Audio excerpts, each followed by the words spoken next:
Hello and welcome to the Global Dialogue. I'm Shireen Bhan and we're in conversation with the outgoing president of the World Bank, David Malpass. Mr. Malpass, many thanks for joining us here on CNBC-TV18. It's good to have you here in India. Hello, Shireen. Good to be here.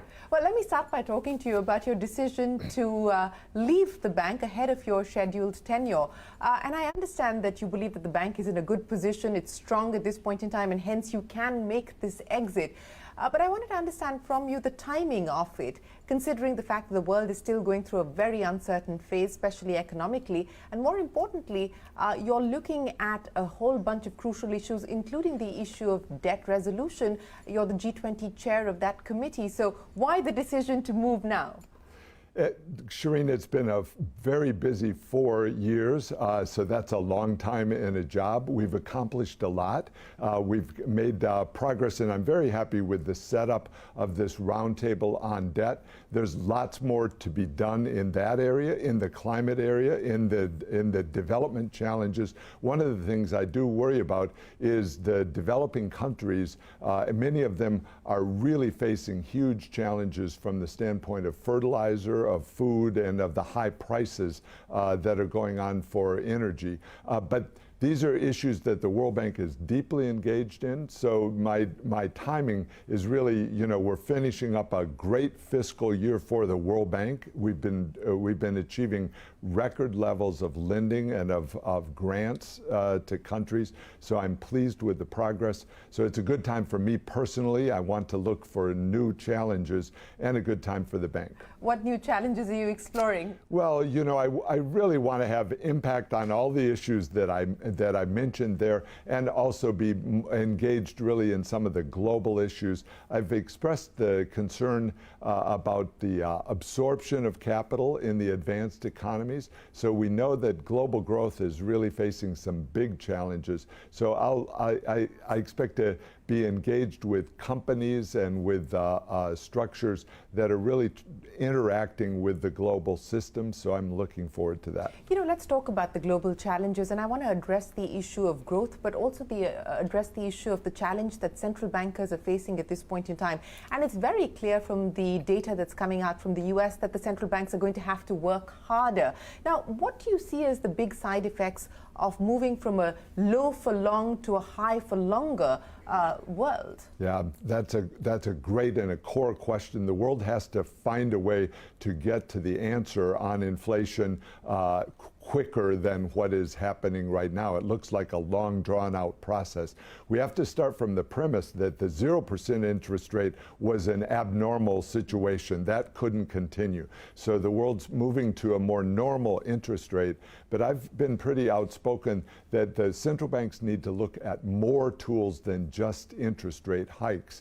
The interest rate hikes they affect the demand side of the budget, but of the economy, but they also slow down the supply side, the businesses that can't get capital.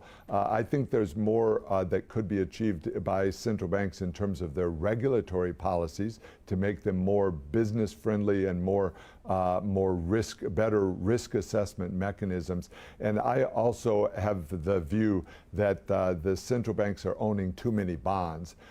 This absorbs capital from all over the world, and I think it is a burden really on growth. So I would like to see a model where the central banks use all of their tools in order to have price stability achieved. One part of this, and I'll just make one more point, currency stability has been an important underpinning of global growth.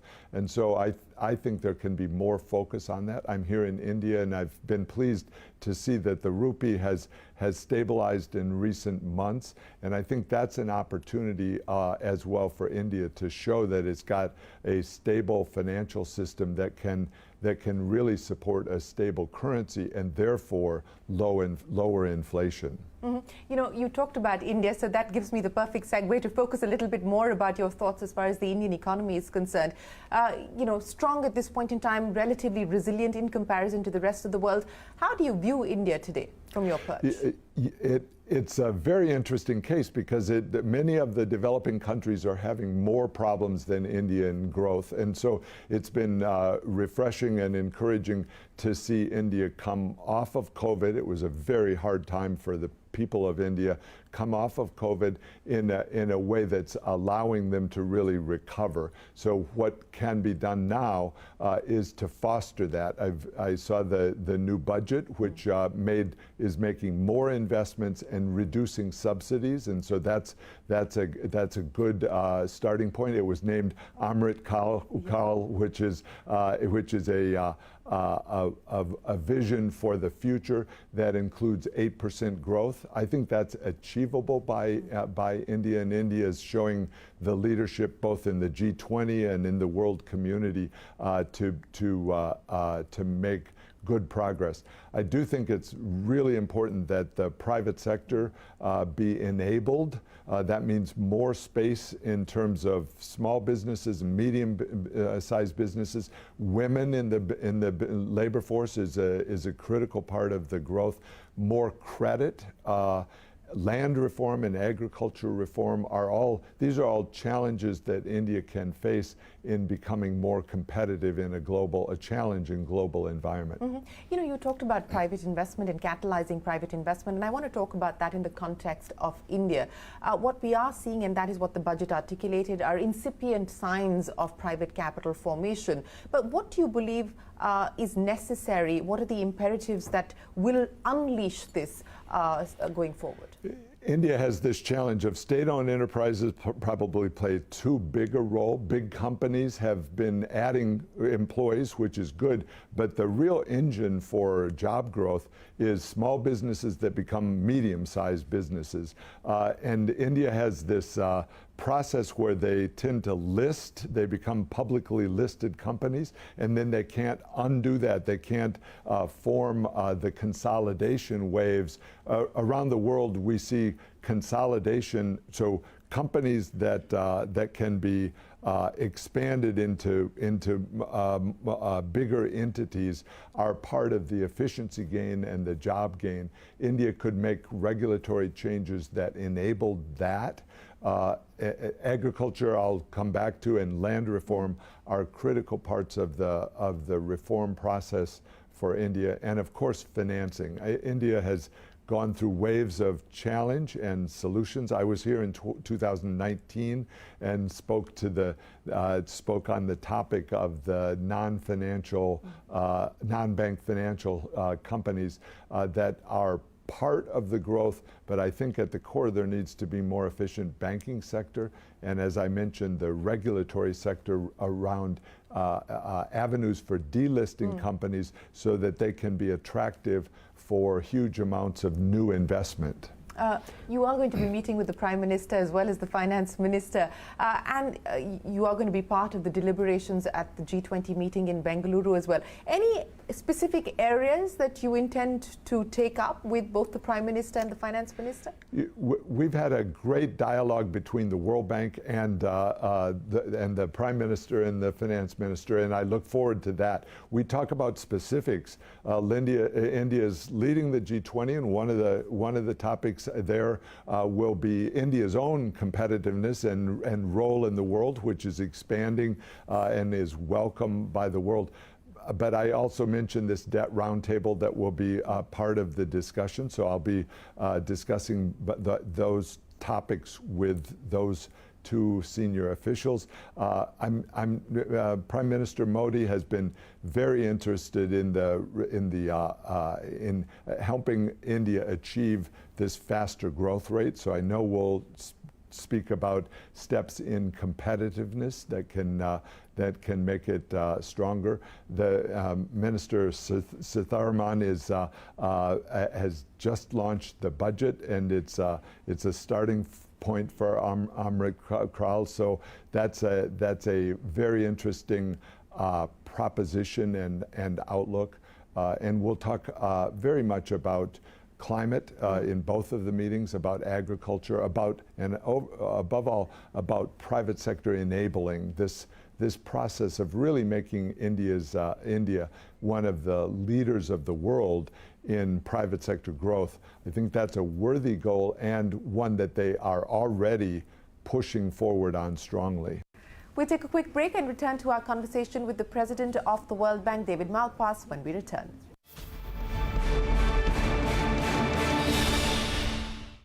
Welcome back. You're watching The Global Dialogue. We're in conversation with the outgoing President of the World Bank, David Malpass. Let's address the issue of debt resolution, because that is something that you're here to focus on. The good news is that China's at the table. The bad news is that we haven't moved fast enough. What are the next steps that you're focusing on? How confident do you feel in terms of being able to get this done? The roundtable brings together different parts of the challenge. The private sector, China, as you mentioned, others of the non-Paris Club creditors, and the debtor countries will also be represented, and so that's important because they all have to move somewhat at the same time. And so critical on this is to have a faster timetable for reconciling the debts of the various players. That's been taking a long time within the debt restructuring process. So reconcile the debts, agree that what you're trying to do is have comparable treatment across the various creditors, and then find ways to resolve some of the barriers. I'll give you one example that some of the contracts have penalty interest within them. And so how are you going to handle that if you have a standstill, which has been working for countries? That means stop paying the debt now, work with your creditors in order to work to get a favorable workout where everyone can find a path forward. But blocking that is the risk that there would be penalty interest, meaning a super high interest rate on the deferred amounts of the debt. So these are detailed issues, but they have to be resolved as the restructuring process comes together. On China, important is they are still including non-disclosure clauses in some of their contracts. That makes it very difficult to do the restructuring. They take collateral, which is not really necessary, and also escrow accounts. So these techniques of the lending techniques, I think, can be improved in a way that really helps reach a conclusion. Importantly in this is China itself can benefit from this. It's one of the biggest exporters, often the biggest, to many parts of the world. And so it can benefit if there's faster growth in the countries. It doesn't benefit from having countries become unsustainable. And so I think everyone can work together to try to find a good outcome from this. You know, given what you said, that it is in China's interest to be able to get to a resolution faster so that we can in fact see growth pick up in some of these debt distressed countries. Now, do you feel confident of being able to get to a conclusion? And more importantly, you have a debt crisis, but you also have, in your words, a giant shortage of capital as far as the developing world is concerned. When the two coincide, what does that mean as far as outlook is concerned? On your latter point, while the capital is being absorbed by the advanced economies, the amounts that are available are enough to solve this problem. China has done very well with its economy. It's got enough resources to be able to deal with this problem. So that shouldn't, and that's true of the other creditors as well. The private sector creditors are well funded. They're often based in New York, in London, and they can also find ways to absorb change within these debt structures. What we're talking about sometimes is extending the maturities of the debt at a very low interest rate for a long period of time, so it gives breathing room to the creditor, to the debtor country, to actually make the changes needed to grow into the future. So I think there are the elements to make it work. I had a very good meeting in China in December. Crystalline Kristalina Georgieva, and the IMF managing director, and I had a dinner with China Exim Bank and China Development Bank, and we discussed these terms and what steps are needed or that China could be taking in order to facilitate the process.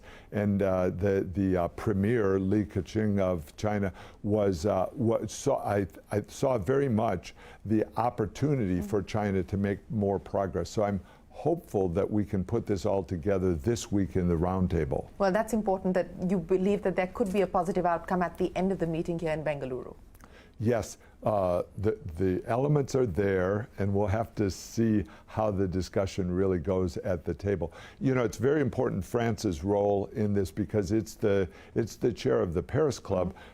Under the current circumstances, many of the debtor situations have actually a very small component that is Paris Club, but it has France has been the chair of the various creditor committees. So its role in this and its participation will be important in making it work and begin to get to conclusions for some of the countries. You know, one of the other issues that's up for discussion at the G20 is the evolution of multilateral development banks like the World Bank. And, you know, the call for reforms has been on for a while now, but both in terms of outreach, in terms of financial capacity. You've been talking about how the bank has evolved. What do you see as the next steps as far as the bank's own evolution are concerned?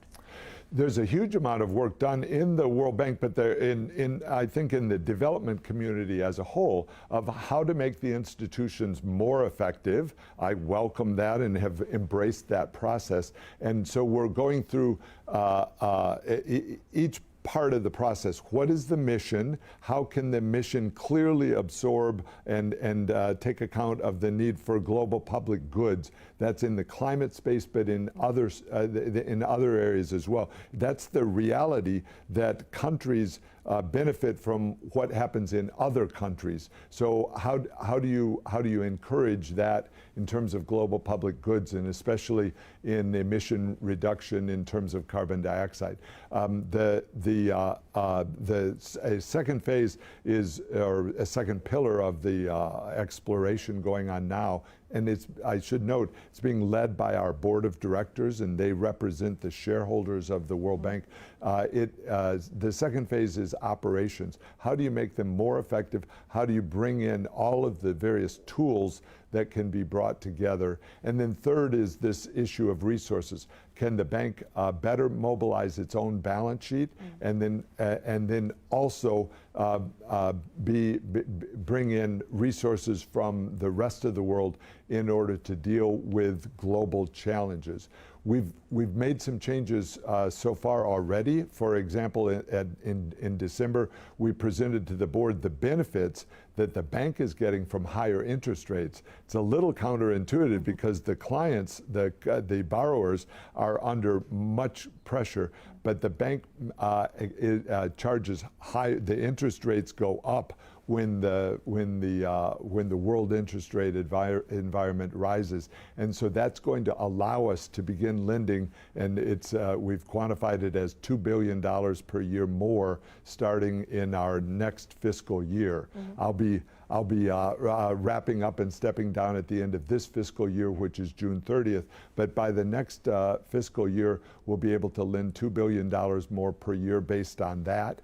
And then we're also looking at a change to increase our leverage ratio slightly, and that will allow another $4 billion per year. So these are sizable amounts, but they're not nearly enough for the challenges that the world faces. So we're also looking at all other tools in order to expand our reach, our impact, and the direct amount of financing that we can provide to countries. You know, you talked about the need for financing or greater financing, especially when we talk about climate financing, etc. What are the mechanisms that you believe one can explore at this point in time? You have previously talked about trust funds as a mechanism that can be explored. What are you seeing as innovative financing mechanisms to address some of these global challenges today? some part of the challenge is if I make a loan to you for something that you didn't so much want to do only for yourself, but as part of a global public good, what's the interest rate that can be charged? And can I bring in concessional resources to help you with the decision to take on that loan? That would be an example of that is in the coal transition. As countries look for ways to reduce their dependency on coal, they recognize that it's their cheaper source of financing, but it has this global impact. So how do we blend the financing in? And so we've proposed trust funds to do that. We can also look at ways to bring to more effectively use the callable capital of the World Bank. The board has been discussing techniques that can do that. We've looked at hybrid capital, which is a way to bring in new equity capital. The World Bank has this somewhat unique leveraging capability. We borrow massively in international bond markets. Even this year, year to date, starting in January up through last week, we had already issued $14 billion of bonds, which then directly goes to client countries in our lending.